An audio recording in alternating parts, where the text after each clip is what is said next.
fire. Yeah. Wake si wise bakobigo. Still on the beat. Alpanga rama gamade nyaswenga tiomeni no wepe. Alpanga rama gamade so idoga ogo bogwekin. Esoga yago manseti gogibu wega tiwa. Odoga no water. Enu ya keri eke weita mi awe. Moe tonda fire.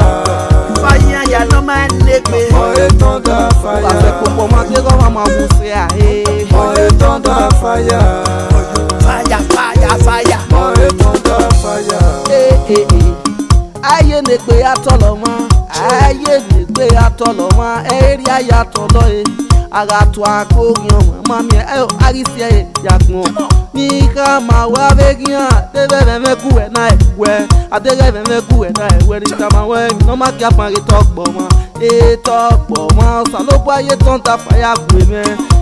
Tonda fire ki another me rege ijogwa.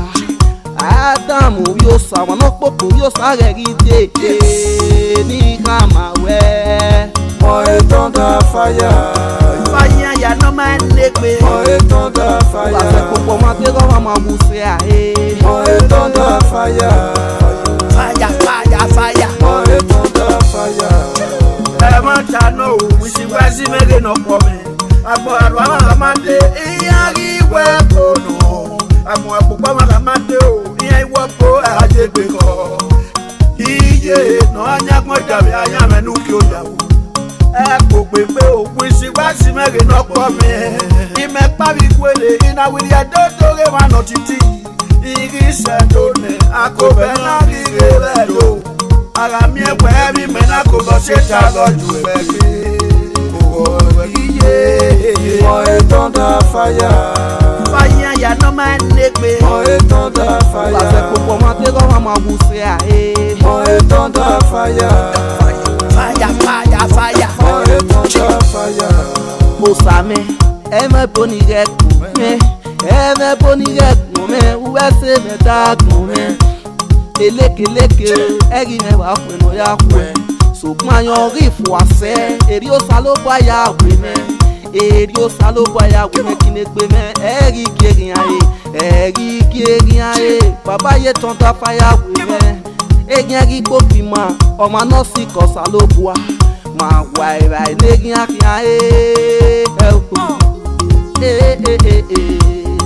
Moe tonda fire. Fire ya no man negbe. Moe tonda fire. Ase popo matego mama musea eh. Moe tonda fire. Fire, fire, fire. Moe tonda fire. Ije epe na ya wa wo me. We emi na wese na go yu emi ame bwalo ma. Uga wese ne meso wu emi amo ya do ya sense. We gegi do no na o salo gba ge go ge we. O ma ga wese mu we no uye mi no ma ya kun me. Egi emi dan kwa lo salo gba go ma kwe yo. We sin wise no mo o be wa panu na. DJ Moen Iranira honorable Moe tonda fire. Fire ya no man negbe. Moe tonda fire. Moe tonda fire. Fire, fire, fire. Moe tonda fire. Also respect, you know, ma keep on moving. One of filler, daddy respect. You see why? That's so. Would you 1 million? Now my you be. You 1 million, one of Italy. Too much. Atete Ubadia, Atete one of Polonia. Respect, now my you be.